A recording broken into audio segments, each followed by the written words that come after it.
McGeachy as we discuss conserving art and culture through chemistry in our second day of Virtual Career Week in the spring semester of 2021. And this is a conversation that we're bringing about with regards to thinking about the kind of work that one can do in museums through cultural heritage. And one of the things that we're really excited to have Dr. McGeachy share with us is her career path through chemistry at Spelman College. During this career talk, Dr. Alicia McGeachy, who is from the class of 2013, will discuss her unique career path as a chemist working in the visual art and cultural heritage field, and her 2018-2020 Andrew W. Mellon Fellowship at the Metropolitan Museum of Art in New York focused on understanding and documenting the production methods of 18th century English and 19th century American ceramics from the museum's encyclopedic collection. Her current work at Northwestern University's Center for Scientific Study in the Arts, in partnership with the Art Institute of Chicago, provides a unique opportunity to push both science and art history forward through a collaboration effort between scientists, curators, and conservators from around the globe. And just a little bit more about Dr. McGeachy and her training. As I mentioned before, she is a proud Spelman alumna. She graduated with a bachelor's degree in chemistry in 2013. And while at Spelman, she was involved with scientific research both on and off campus through internships with the National Aeronautics and Space Administration. She went on to complete her PhD in chemistry at Northwestern University in May 2018. And as an NSF National Science Foundation Graduate Research Fellow, she investigated the interactions occurring between engineered nanomaterials and biometric systems using nonlinear optical spectroscopy. That's a tongue twister. Her doctoral research was conducted in collaboration with the Center for Sustainable Nanotechnology and NSF-funded Center for Chemical Innovation. Dr. McGeachy is currently a postdoctoral fellow with Northwestern University, the Art Institute of Chicago for Scientific Studies in the Arts, where she works on an interdisciplinary collaborative team of scientists, specialists, conservators, and curators to bridge the arts and science. Her work with this program takes an objects-based and objects-driven approach towards scientific research, with one of her most recent projects focusing on understanding wax degradation behavior to inform appropriate and effective conservation strategies. So it's my great pleasure to bring to the floor Dr. Alicia McGeachy, who's going to share with us this afternoon. Welcome, Dr. McGeachy. Thank you for the introduction. I think you've covered most of my life's history in that intro. So I'm just going to start sharing my screen once I remember how to do that. So as Cheryl mentioned, I am a postdoctoral fellow with the Center for Scientific Studies in the Arts at Northwestern University. But before I get into, I'm assuming you can see my slides well, is that right? Perfect. Perfect. So before I get into sort of the nitty gritty and the background on a lot of the information that Cheryl provided, I wanted to share this video with you, which walks through some of the work that I've done thus far and illustrates some of the work that motivates me to stay in this field.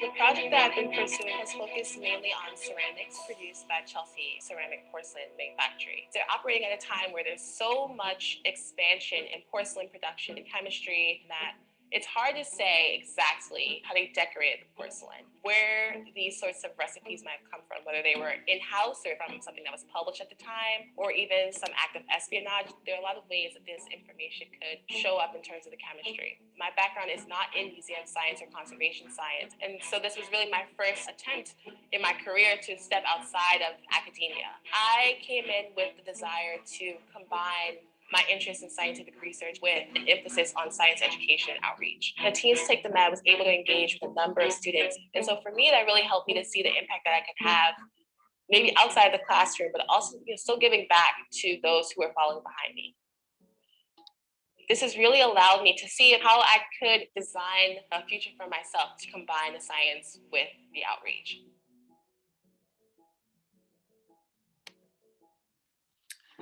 So I know that that video may be a little hard to see, but I can share the link as well. You know, those sidebars are really sometimes distracting. But I'm going to speak a bit more about the Chelsea project in a few slides. Before I get into that, I want to share a bit more about where I am and how I got here. So as I mentioned, I'm a postdoc with the Center for Scientific Studies in the Arts, which is this joint research initiative between Northwestern University and the Art Institute of Chicago. So we're an interdisciplinary team of scholars with these diverse backgrounds who are all working towards bridging the gap between science and cultural heritage research. That's through an object-based and objects-inspired approach. And I can unpack that a bit as I walk through the talk. As scientists, when we're talking about cultural heritage, specifically as physical scientists, we are often speaking about the tangible aspects of culture, values and tradition systems that we have inherited, such as sculptures, art, and other physical evidence of the past. But there's also an intangible part to cultural heritage, which might include things like oral traditions or knowledge or rituals, which are things that we often don't think about when we're handling objects, but are nevertheless important. So I thought it was important to start from as close to the beginning as possible and as far as I could remember. So I'm going to say I'm originally from Brooklyn, New York. So shout out to all the Brooklynites on the call. And reflecting on my early life, I think, I was always meant to end up where I am today, even if I didn't know it at the time. My parents, they always pushed me to explore my curiosities and to seek out knowledge. And a lot of my childhood memories, or at least the ones that resonate with me the most, are the ones I had at botanic gardens or zoos and museums. But that being said, as a kid, I really thought that I would be a doctor. And that is a career choice that I revisited a lot throughout my life. But ultimately, I decided that it wasn't something that was maybe a good fit for me. So when it came time for me to pick a major for college, I picked something that I enjoy, something that I thought I was good at, and that's chemistry, and I am good at chemistry as well. I also knew at that point in my life that I wanted to do something that was impactful, something that made a difference, but I wasn't quite sure what that looked like at that time. So of course, Spelman's where you go if you're choosing to change the world, right? So I'll say for me, one of the biggest drivers for me going to Spelman was my grandmother, who talked about it incessantly. She talked about it almost every time the subject of college came up. So I started my Spelman journey with the Women in Science, Technology, Engineering, and Mathematics program, which was a bridge program designed to bring just over a dozen students in over the summer to jumpstart their college careers. That was through coursework and research as well. During that summer and across my time at Spelman, I was able to develop this very sound support system in my peers and the faculty and staff at Spelman. So I know Dr. Payne's on the call. I know he's since retired, but I'm not exaggerating when I say that every recommendation letter that he wrote for me, every program he helped me to get into, everything came to pass that he helped me with. And it was through my connections at Spelman that I was able to secure several internships with NASA. And that's really what helped me shape some of my career goals.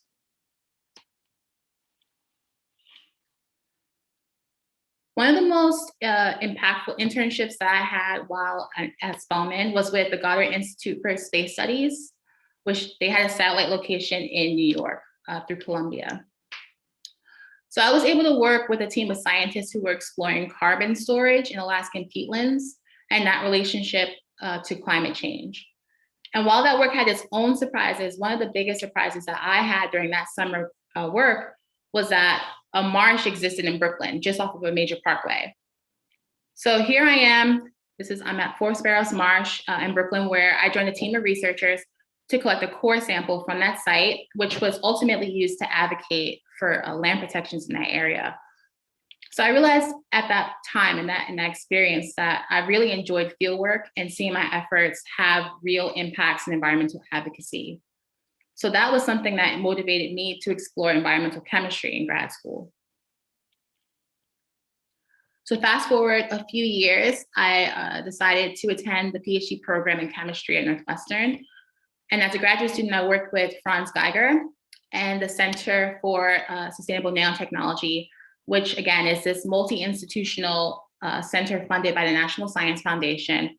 We had over 80 grad students and 14 faculty members all working towards this grand challenge of understanding how these engineered nanoscale materials might impact environmental and biological systems, and how we might use this understanding to create materials that are not only societally and technologically relevant and beneficial, but have minimal adverse impacts. Two of the biggest sort of takeaways I had from this point in my life and this point in my work with the center was, I learned how to be a good collaborator, what it meant to collaborate. And I learned how to communicate with people from different backgrounds, because everyone in the center wasn't a chemist. We had a lot of biologists, environmental scientists, computer scientists, and everything in between. Towards the end of my PhD, I remember having this conversation with my advisor, Franz, and talking about where I would go next, what would be the next chapter in my life. And I, at that point, was still unsure of what I wanted to do and what I wanted for myself. I mentioned that I wanted to maybe possibly work in a museum, but I still struggled with whether I was ready at that time to leave the lab. To help me figure out, what I liked and what some of the possibilities might be for me, I decided to intern at the Museum of Science and Industry here in Chicago, and that's really one of my favorite museums. I love the hands-on activities and the focus on science and scientific history and the ins and outs of all the processes that really speaks to me. But I worked in that museum in their education department. Shortly after that internship ended, my advisor actually forwarded me an email with a link for the fellowship program at the Metropolitan Museum of Art in New York. So it was perfectly timed. I applied, not totally convinced that I would get in, but I also decided that I had nothing to lose by applying anyway. And so that began my career as a chemist working in the field of cultural heritage research. So now I've provided a lot about my journey, my background thus far, and I want to talk about now museum careers, shifting focus a bit to the museum space and some of the ways that these different roles in museums may come together. So here I'm presenting 3 different museum career sort of umbrellas, examples, the conservator, the curator, and the scientist, right? I think those are the 3 umbrella terms that capture most of what people are interested on the call today. So I've laid these out in a way not to imply any sense of hierarchy, but to show how these different groupings or umbrellas may be integrated into one another. A single institution might house several curatorial and conservation departments to meet the demands of their collection.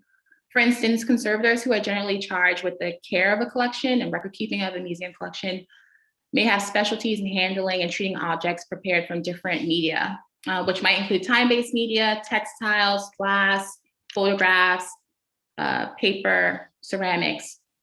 And they may also be trained in the scientific analysis of art themselves, and they may undertake their own research as well.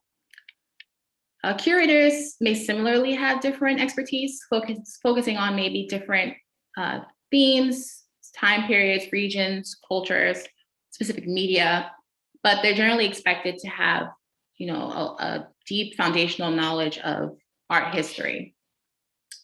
Curators are also generally expected to be, heavily involved not only in the research required to put an exhibition together, but in also how that space is shaped for public engagement. So they may work on things like labels and catalogs, in-gallery programming for a show, and helping to manage acquisitions and loans as well. Scientists can equally be varied in terms of their backgrounds, which may or may not include explicit training in museum science or conservation. Some scientists in these spaces may be biologists, chemists, geologists, metallurgists, but not all will have a PhD training in some science field. Conservators, curators, and scientists may all work together in a lot of different ways, some to ensure for the care of the collection, design of gallery spaces, and in gallery programming, and for executing larger research projects.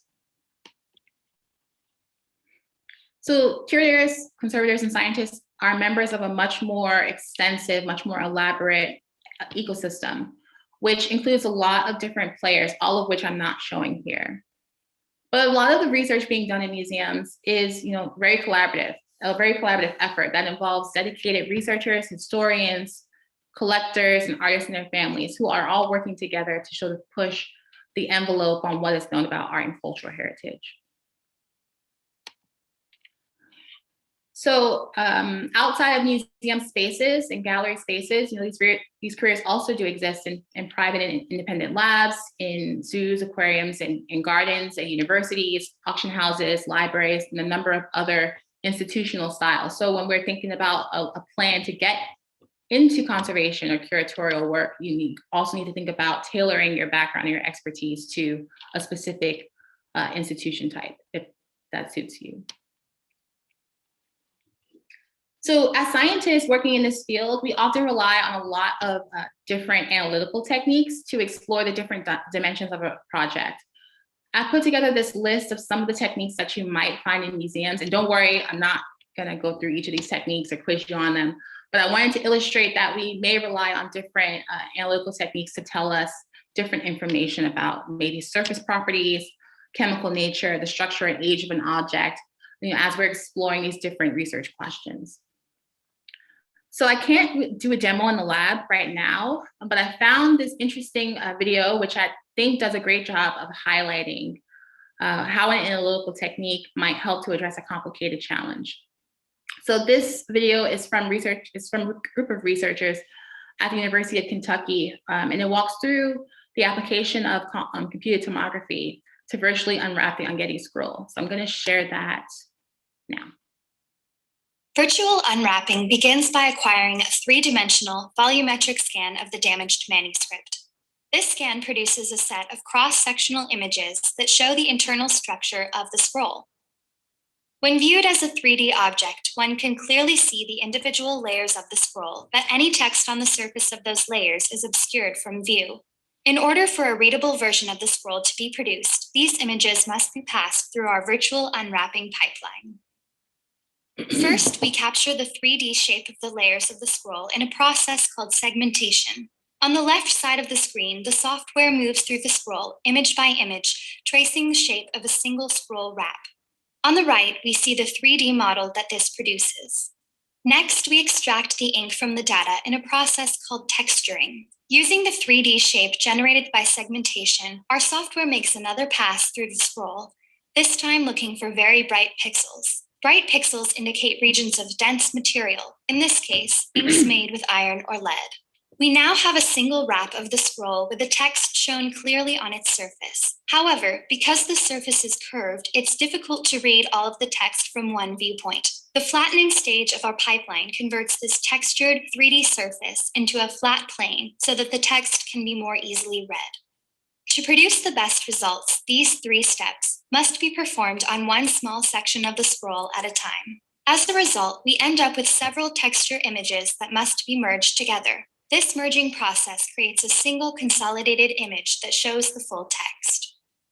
Using this pipeline, we have restored and revealed the text of 5 complete wraps of the Getty scroll. The 2 distinct columns of Hebrew writing reveal the scroll to be the book of Leviticus. This marks the Getty scroll as the earliest copy of a Pentateuchal book ever found in a holy ark, a significant discovery in biblical archaeology. So hopefully you were able to take, something away from that video. I really enjoyed it, and I was impressed by the fact that we could read something like this all without, having to unroll the scroll. But this video also alludes to some of the things that we might need to consider when we're developing an analytical plan. We might need to consider if we want to or can take an invasive approach where maybe small samples may be collected, or if the object is even in a position to be sampled, or if it can be moved for analysis. We might need to think about timeline. Sometimes we're restricted to small windows in time when an object may be installed or deinstalled. We may have to think about the research, how that research will add to our knowledge, and if it will fill any existing knowledge gaps. We might also think or find ourselves asking if it's ethical to do or present research on an object. For some objects, for example, the religious or cultural significance may exceed the value that can be added by scientific investigation. But these are criteria some criteria that we think about when we're discussing what plan we're going to take as we're conceptualizing a project. So I have set up these next few slides in a way that speaks briefly about what drew me into this field. And then I'm going to present a series of anecdotes that I think highlight some of the ways that we might all come together to push this research forward. So I mentioned this, I think, briefly in the video, but I see museums as having a very important role in society, specifically in bringing the world closer, closing the gap across age groups, generations, and space, time and space. And as a child, again, exposure to these institutions, these cultural institutions, really shaped me and cultivated the scientist in me. I also really enjoy that you can see exactly where the research is being applied and how it's being used. I love always being able to learn and work on a lot of different projects. And I really love meeting new people and learning about their experiences, engaging with the public about science. So my first experience was as a chemist working in this intersection of art and science was as a postdoctoral fellow with the Department of Scientific Research at the Metropolitan Museum of Art. So I was able to work with some really amazing people while there and explore what it really means to be a scientist working in cultural heritage and how I can imagine myself in this career. I attended this workshop on Sunday on how to tell your science story. And I heard this really awesome quote from Julie, who is a research scientist at the Met. She said, I have two mantras. One is that art is dynamic, not static. And two, molecules tell tales. Hearing that just seemed perfectly timed. And it's something that I want you to keep in mind for the stories I'm about to share with you. So over the course of my two postdoc experiences, I have had the chance to work on a lot of different material types, including ceramics, metals, paper, stone, textiles, and now wax. Today, I'm not going to go through all of the projects that I worked on, but I want to highlight some that I think exemplify different ways that scientists, conservators, and curators may engage with one another in their research. And I'm going to start with the work that I did with the Chelsea Porcelain Manufactory because it was one of my first real projects. But before I get there, I want to say one of the things I grappled with when I started this project was trying to convince myself really that porcelains were, or studying ceramics was really important. What's the value there? And so I had really a lot to learn. But porcelains are typically classified as these decorative arts, but in reality, they're much more than that. And studying porcelain is a means of dating, or more broadly, studying ceramics is a means of dating or tracing the movements of people and materials. Ceramics are revealing because they're often simultaneously something that's very functional. They serve a purpose in our lives, but they're also very often treated as treasured possessions, being passed from generation to generation. And they often bear the marks of their creation. So these wares, ceramic wares usually represent the convergence of sort of art and scientific and technological innovation. And they preserve the fabric, of that all the things that went into their making is really preserved in the fabric of the material itself. And so I think once I started to learn more about the value of ceramics and what they could yield in terms of the art historical perspective, that's the more I appreciated the objects themselves. So this project relied on an interdepartmental collaboration between the Department of Scientific Research, Objects Conservation, and European Sculpture and Decorative Arts, all at the Metropolitan Museum of Art. The overarching goal of the project was to understand more about the artistic practices used at the Chelsea Porcelain Manufactory. And I'm going to say Chelsea, I think, from now on to keep it a little shorter on the tongue. So the Chelsea factory was established in the early half of the 1740s, and they operated for a very short time of about 40 years. They did not leave any records behind, and so we saw this project as a way of reconstructing this sort of record of the past. We actually had the rare opportunity to do this work because the Met had just begun to renovate their British galleries. So in preparation for the new gallery spaces, many ceramics required conservation work ranging from light surface cleaning to reducing heavy stains, redoing old restorations that had discolored over time, and recreating lost elements. And I'll say I did not do the conservation work. This is courtesy of Sarah Levin and Rebecca Gridley at the Met, who were able to provide me with this slide and also talk about the conservation background. But the conservators who were responsible for this work in objects conservation worked on over 400 objects over the course of 2 years. And it was during this process and having so many objects come through that space over that time for examination and treatment that the idea for this project was born. And it explores what is known about the color technology used in the development of these surface decorations being used at this period in time. Of all the different types of ceramics that were being treated for that renovated gallery space, we chose to study examples from Chelsea because they're one of the most and first significant producers of British porcelain. Again, we had access to a large variety of objects from across the factory's lifetime, including a lot of different types of wares, from useful things like plates and dishes to more decorative pieces like sculptures and figures. And again, this factory has a very short lifetime, so they're operating only about 40 years in England. So it gives us a very narrow window in time in terms of history, through which we can sort of examine the production at this center. So revisiting this idea of developing an analytical plan as we're exploring a particular research question, we had, again, this unique opportunity to explore the collection because the galleries were undergoing renovation, which that defines our timeline. We restricted ourselves to initially explore non-invasive analysis because so many of the objects in the Met collection were in near pristine condition. And we're not sure that our research question really warranted an invasive approach, since we're mainly concerned with the chemistry of these surface decorations.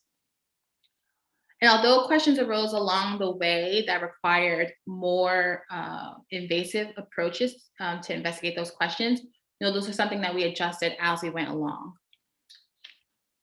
And lastly, we felt that we identified a knowledge gap.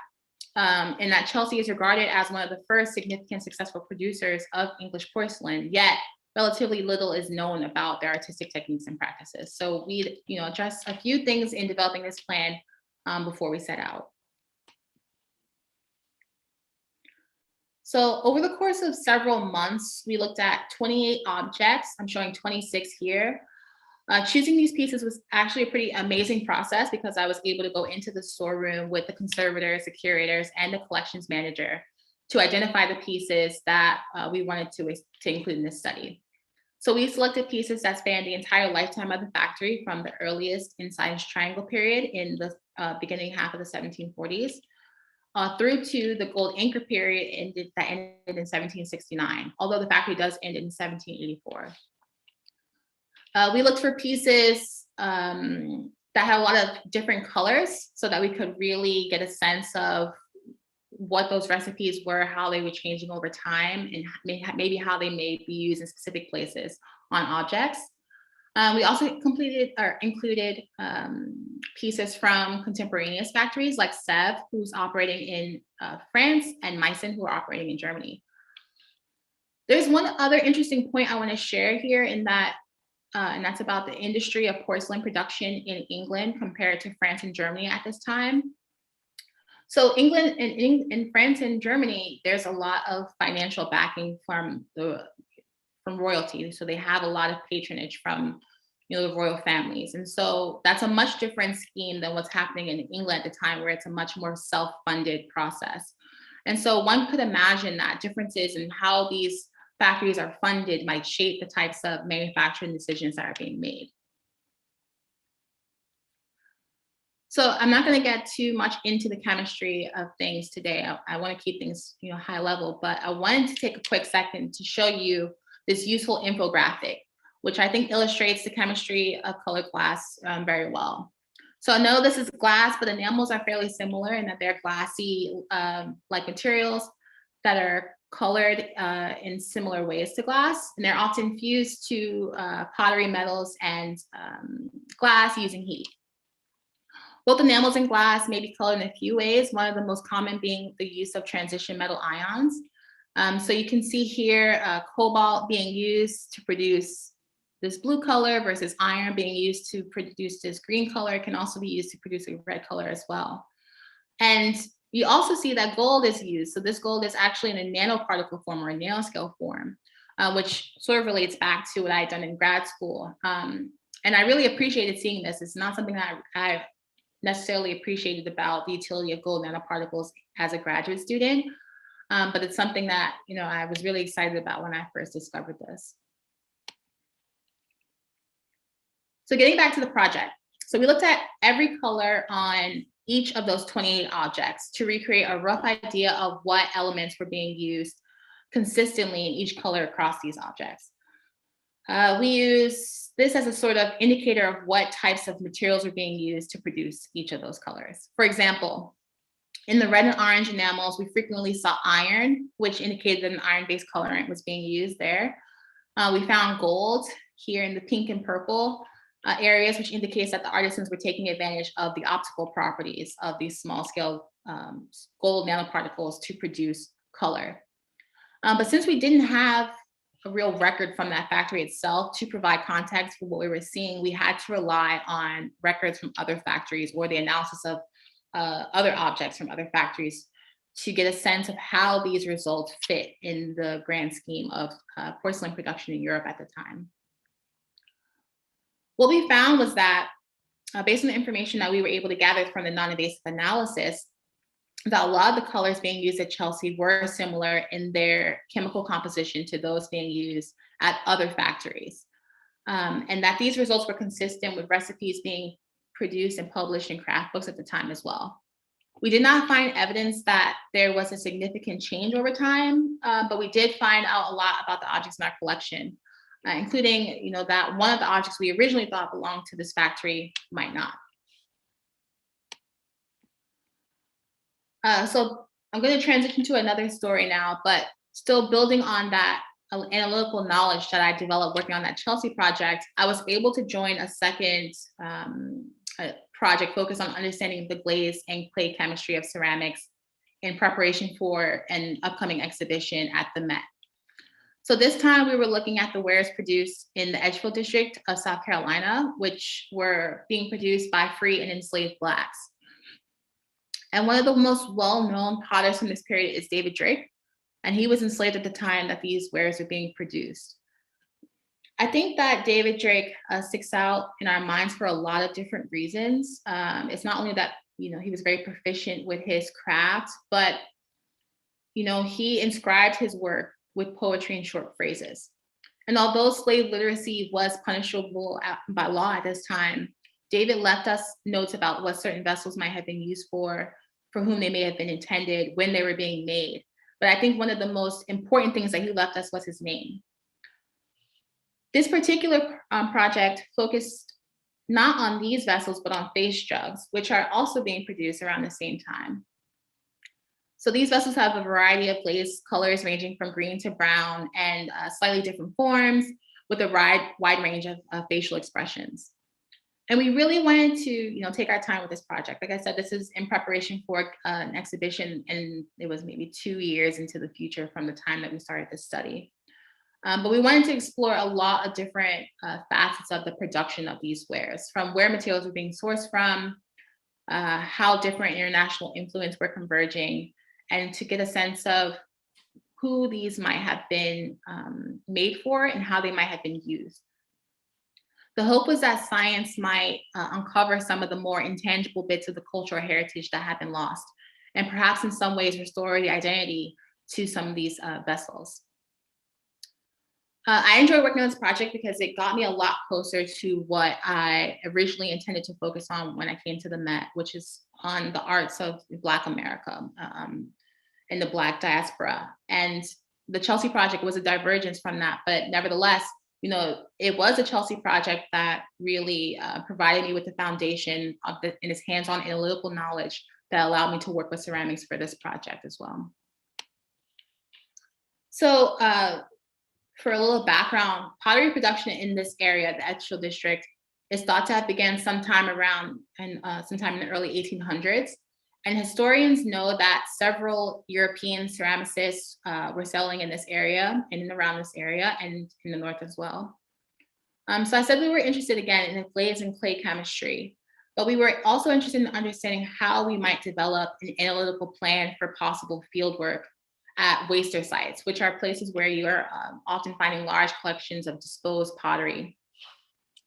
And we wanted to also get an understanding of what might be feasible in our timeline and what might be the most rewarding in terms of the information that can be yielded.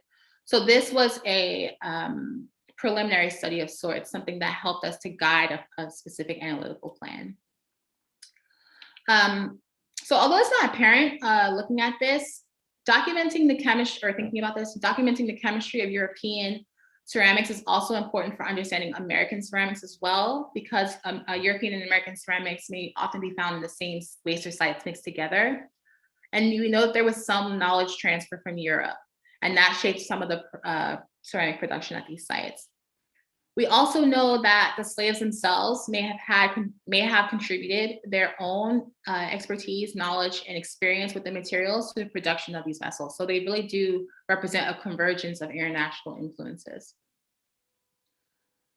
From our analysis of the face vessels, we were able to confirm what was previously known about some of these pieces, which is that the glaze is iron-rich alkaline glaze over a kaolin-rich body.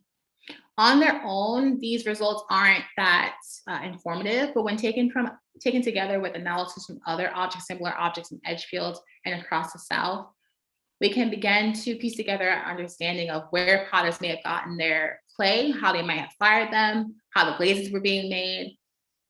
And going back to Julie's point, that mantra, art is dynamic. So we can also look at this more dynamic aspect of their production, how these processes might have changed over time, and how knowledge was being transferred from culture to culture, or person to person, or site to site. So I'm including this response by Stanley South to an article that was published by a prolific pottery collector, Georgiana Greer, who participated in a lot of the early research in this area. I've highlighted where I want to draw your attention, but I'll summarize to say that Stanley essentially saying, I saw your article and it made things much clearer for me in the field. And now we're inspired to research this more. I think this is a really good example of how we as researchers might inspire one another to learn more, to keep seeking out knowledge and to push the research along. Moving to another story, I'm jumping from story to story, but there's a connection. Moving to the story, this is one of the earliest pieces I actually was able to work on when I got to the Met. Not the first project, but the first piece. And so I'm working on a Mayan lentil here. And here I am in the gallery space doing this analysis. So a lentil is something that hangs in the doorway or an entranceway. And this particular piece was produced sometime in the 1770s, and it may have hung in a temple. We were asked to identify the different colorants that are evident across the piece. And this was in preparation for the renovations that take place in that gallery. So it's similar to the Chelsea work, which was, reliant on or possible because of renovations in the space. This was in anticipation of a change in that gallery space. Similar to the inscribed draped storage jugs that I presented, this lentil is important because it is one of the relatively rare examples in Mayan art in which the artists signed their work. So this piece is actually signed. And although you can't see it very well in this picture, this piece is also really special because of the vibrancy of the colors that have endured on the surface of this limestone for so long. One of the colorants that we identified on this object is what is known as Maya blue. So it's a mixture of indigo and palygorskite clay. Indigo is a natural organic dye, and it's used in a lot of coloring today, for example, in your jeans. And Maya blue itself is nearly indestructible and survives harsh chemical environments and different environmental conditions. I'll also say it makes a really fun lab activity to show students. If you're interested, I can tell you how that's done. It's a really quick process. But the chemistry of Maya blue itself and its durability as a colorant is actually what allows it to be studied today. If it were a fugitive color, something that faded over time, something that did not endure as it does, we might have missed that. You may have missed it, in the many ways that the pigment was used in ancient society, for instance. Maya blue is also mutually interesting for chemists, material scientists, archaeologists, and art historians. And many studies have been carried out on Maya blue and its significance and manufacture in the Mayan society and beyond. For example, these two articles explore where manufacturers of this pigment were getting their clay, and based on their studies, they were able to essentially provide evidence that the Mayans were transmitting their knowledge about how to make the color, but not giving the material itself away. So distinguishing between knowledge transfer versus material transfer.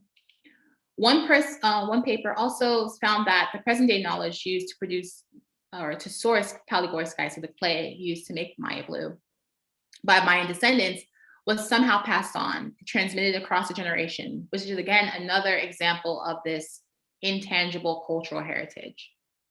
So science not only tells us about what we see, but it helps us to understand why it's made, what makes it so. And so these sorts of studies help us to understand how different civilizations were together or interacted, and how different cultures may approach passing knowledge on. So in that last example, I spoke about how colorants may endure through time. Here, I'm going to talk about how time might work against an object and lead to condition issues that require conservation. So this project was proposed to the Center for Scientific Studies in the Arts by conservators at the Fine Art Museum in San Francisco. And it serves as a nice example of how research can be both object-based and objects-inspired. In this particular case, we're looking at the late 19th century wax sculpture produced by Medardo Rosso, which had begun to present a white powdery surface coating over the last few years. Even after an initial cleaning of the surface, that coating returned. So we at the center were asked to identify this resurging surface material so that conservation strategy plan might be developed to more effectively treat this object. The development of efflorescence, or maybe blooming, is not only seen on wax sculptures, but it can also be found in stone, chocolate, or in paintings like this one here. So after identifying the surface material to be fatty acids, we began to ask ourselves, but why? Why are they developing on the surface? How are they excreted from the wax? What is the wax? From what is known about Rosso, he was an experimentalist. He liked to explore the processes of making these sculptures, and even figures that look similar or maybe made in the same mold may have very different wax chemistries. So after addressing the initial question of, what is the surface material, we had shifted to wanting to understand more about what the wax is made of, how it fits with other people's analysis of Rosso's work, and how his artistic practices, his choices, may lead to this process of blooming. And we hope by understanding more about the object's foundation, we can understand how and why it's aging the way it is. Now, in this final anecdote, I'll say that we can build on this idea of understanding surface material and what that might tell us about an artist. And in this case, we're thinking more about artistic intention, what it tells us about artistic intention. So here is an example of a fragmented Benin plaque that's covered in a reddish clay-like material, which is in the collection of the Met. So this project was inspired by a conservator who had become interested in this piece because she had noticed that many of them look different on the surface, and some of the early documented European encounters with these objects sometimes contradicted what she saw. Some of the pieces were described as near pristine, having been cleaned and polished, while others noted the presence of this red clay-like material. So complicating this issue even further is that many of these pieces, once they were stolen during the 1892 punitive expedition, were altered. They were covered in oils or painted or cleaned or polished by collectors and some conservators. And in some cases, people even applied the red clay or dirt to the surface to make it look like it was original. Nevertheless, we were interested in understanding if we could identify any evidence that the red clay we see here was original to the object and therefore might reflect an intentional choice to leave it on the surface. In our analysis, we found evidence that some of the clay was heated, which may indicate that it was present when the object was cast, and that it was not removed once the object was removed from the mold. So it's hard to really speak about intention without understanding or knowing the artist, or knowing about their practice. But perhaps with the more that we explore these objects, we can start to piece together the stories about whether these may have been intentional choices or not. This work was presented in the form of a blog post for the 150th anniversary of the Met, and included some of our electron microscope images showing the evidence of firing. So continuing on this idea of communicating our work to the public, I think it's important that I highlight just how that work is being communicated in this space. So there are, of course, the formal ways of communicating, like, technical talks and articles. And I just showed this example from the story of the Benin plaques, which was presented again in the form of a blog post. And that's something that we're seeing more and more of across museums as we seek to broaden participation. Social media platforms like Facebook and Instagram are also important avenues that we use to promote our work across these different cultural heritage institutions. And lastly, public engagement through in-gallery programming or citizen science projects. This is something that's most near and dear to me. I really enjoy being able to engage with the public to talk more about my work and about how science can be integrated into these spaces. And before COVID, I was pretty involved in a lot of different types of programs aimed at getting kids and teens really excited about science and thinking about what challenges they might want to solve in the world.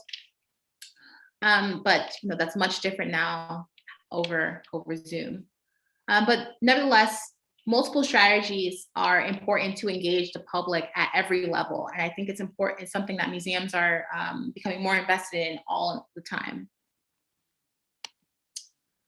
So I'm gonna jump into where I think, how these paths can come, into the positions that you're interested in, what we can do to get you closer to where you want to be. I'm going to talk about some of the traditional paths. I talked a lot about my nonlinear journey through the field, but I want to present some more guided, frameworks through which you can think about how to frame your future.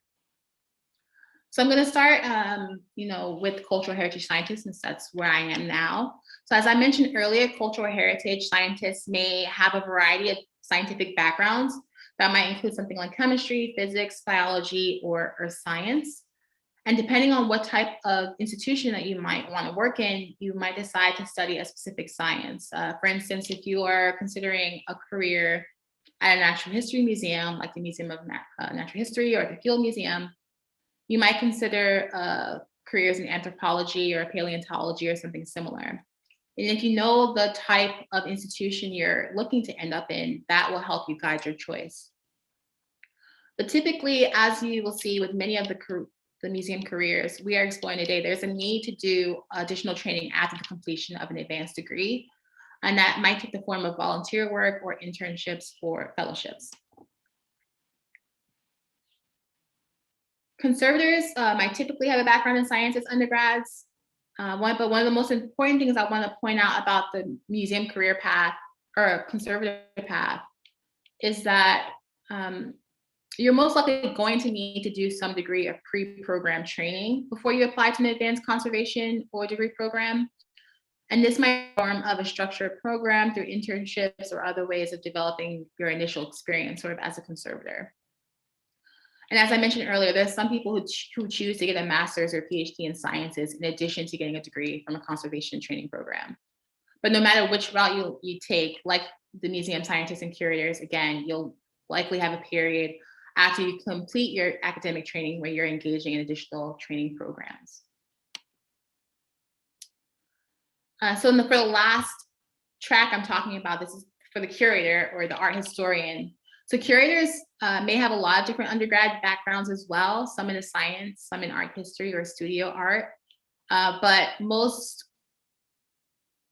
all will hold some advanced degree. The path of the curator takes is really similar to that of an art historian or an art critic as well.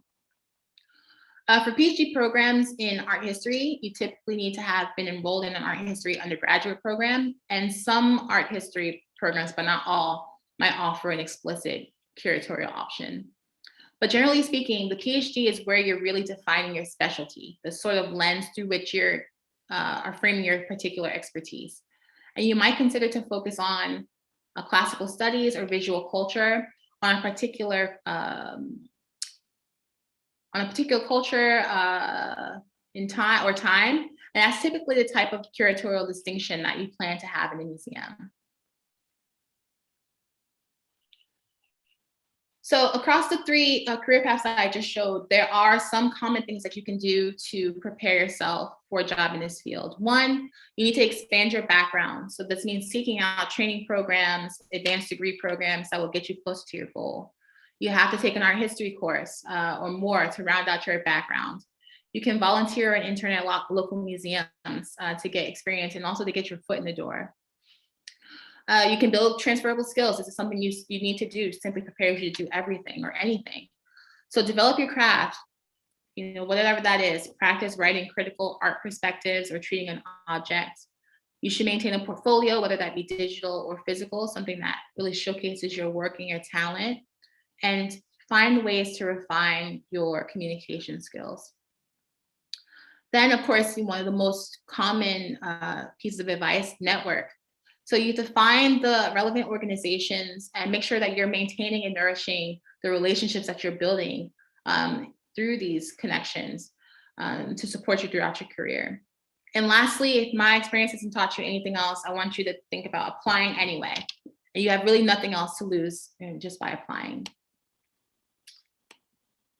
So to summarize, I think or hope that I have shown you how museum scientists can aid in driving and supporting art historical research, and how we might provide insight for caring for the objects in our collections and for developing strategies for engaging with the public. I will just say that for some people, finding the path is very clear, and for some others, it takes a lot of trying on different hats and seeing what fits. And if you find that you like a lot of different things, then maybe you have to find a way to marry those different passions. So there is no one road to success.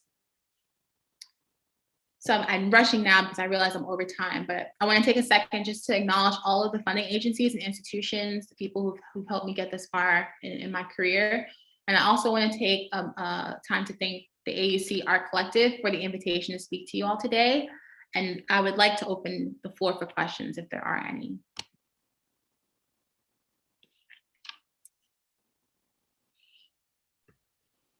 Thank you so much, Dr. McGeachy. This has been such a thorough and fascinating presentation. And I just wanted to share that in addition to Dr. Payne, who's here with us today, Dr. Jackson was with us and she said hello and she had to run to another meeting. And also Dr. Renee Stein was with us from Emory. And I think I saw Alicia McGeachy as well, just, others who are in the field with you.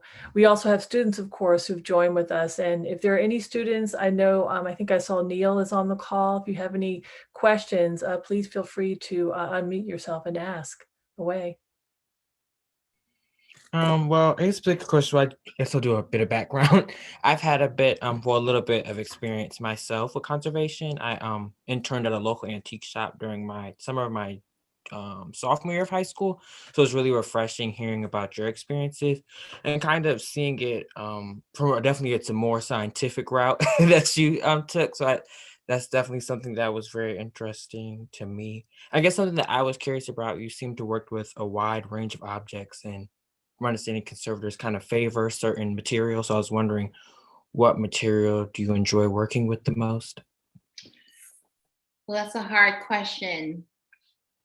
I think I would say ceramics, maybe because I'm a little biased and maybe it was one of the first things I worked with, but I also really, like this idea of a story being sort of preserved in the fabric of a ceramic. There's a lot of information that we, don't necessarily think would be there. Like, maybe were they using open fire pits or did they have closed kilns? But that tells us a lot about the technological development of a society, right? There's a lot of information that's sort of packed in there. So I think I'd say ceramics, and they're much more, I think, easier to work with than things that, like textiles, things that may easily tear. Those are things I tend to avoid. But yeah, so ceramics, definitely, there it is, my choice. Thank you, Neil. Are there any other questions from any students or anyone who's here joining us this afternoon?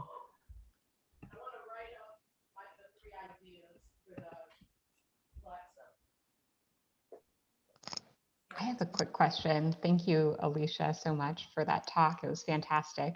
I was just curious about what the greatest challenge was to transitioning into this work from the chemistry lab.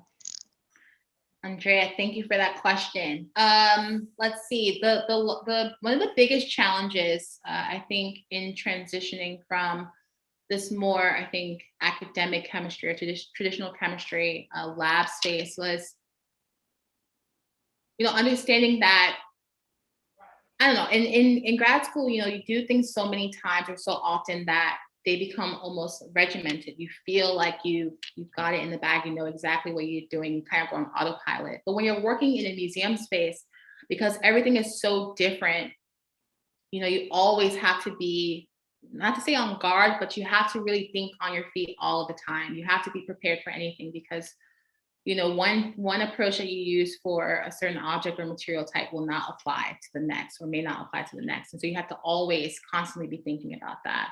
And that's not something that I really appreciated before coming into the field. And then also, I don't have like I said, my background was not in art history. I don't have an art history degree to fall back on or to dig into. And so I'm always learning on the job, which sort of presents this very steep learning curve, but also a really nice opportunity to think about art history in ways I hadn't actually had the time to think about before.